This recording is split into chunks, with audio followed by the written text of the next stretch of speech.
guys, it's Diane Hochman, and here's another episode of the MLM X Factor. Today I want to talk to you about how to get next to and get some time from an MLM Bigfish. If you look around the industry, you're going to notice one trend that never changes. Money stands next to money. And I've said it in some of the other videos.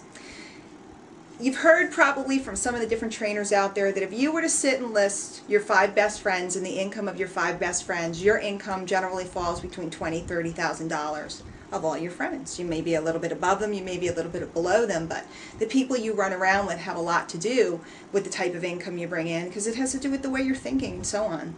And I recognized early on that I needed to start hanging out with people that were multimillionaires. I needed to start hanging out with the top players, and I needed to get near them. And I noticed also right away that there was a good old boys club, or good old girls club, whatever you want to call it.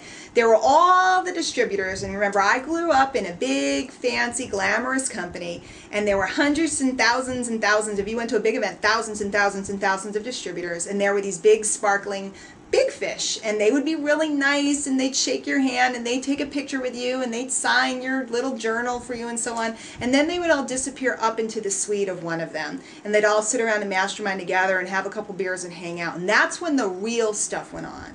And I knew I needed to get into that room.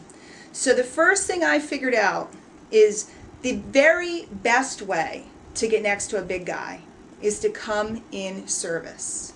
What does that mean? That means if you're in a company that has meetings and things like that, have you offered to start helping out? Have you become part of the team? Are you saying, hey, let me set up the water, let me set up the chairs, let me put up the projector screen, I know how to run the music, or something like that? That's how you get with the top people in your city or in your region. Then, more and more and more, you just go to them in service. Hey, if there's anything else you need, let them see that you're a doer. They just start to want to take you and put their arm around you. They can't help it, because if there's anything a big guy loves, it's a doer and a learner.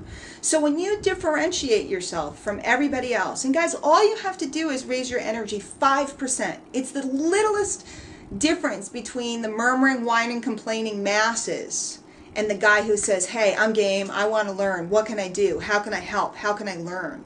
The next thing you know, you're invited out to dinner after the meeting. The next thing you know, you're at a party at the big event, and you're just invited, and then everybody starts to see you running with the big boys, and they just automatically assume you're a big boy or girl. Well, when people start assuming you're a big boy or girl, you start going, well, wait a minute, they think I'm that. Maybe I am that. And when you start to walk and talk like you are one of them, you are one of them. People are attracted to you, and you start to recruit incredibly differently.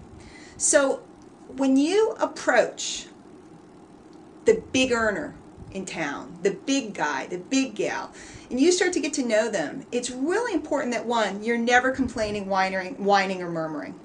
You're always really upbeat, matching them, and offering to help. And the last thing is always say thank you. When you're given a tip or help, it's fascinating. Yesterday I got a phone call from a guy off MySpace, asked me all these questions. I gave him some spectacular advice. He was so excited he jumped off the phone, didn't bother to send me a quick email to say thanks, I appreciate your doing that. Most people never think of that. Here's the last thing I want you to get. A lot of people are under the impression, well, he's my upline and he owes me something because he's making all this money off of me and he's rich. Guys, I'm going to break something to you. This is the hard, cold reality. Your upline that's earning 6 figures and more, guess what? They know how to do what you want to learn. And if you are under the impression that somebody owes you something, you have an entitlement mentality, the minute that comes out of your lips or just the energy comes off of you, they don't want anything to do with you. The minute you come in service and in gratitude, write that down, gratitude. When's the last time you said thank you to these people for helping you out, for talking to a prospect for you, or anything else? They don't have to do it. They're making plenty of money. Go in gratitude. Go in service. Become part of that crowd. And the next thing you know, you will be moving like a big fish, believing you're a big fish, and in the end you are a big fish. Every single one of us is. It's just a matter of bringing that part of you out and getting to the point where you know, beyond the shadow of a doubt, that you are one of them. So that's been it for the MLM X Factor today. This is Diane Hochman. You can visit some more of these videos over at the MLMXFactor.com or pick up audio training from me at dianehockmantraining.blogspot.com. And it's written right down there so you can read it in case you missed that. Okay, feel free to give me a call if I can help you in any way, and we'll talk soon. Take care.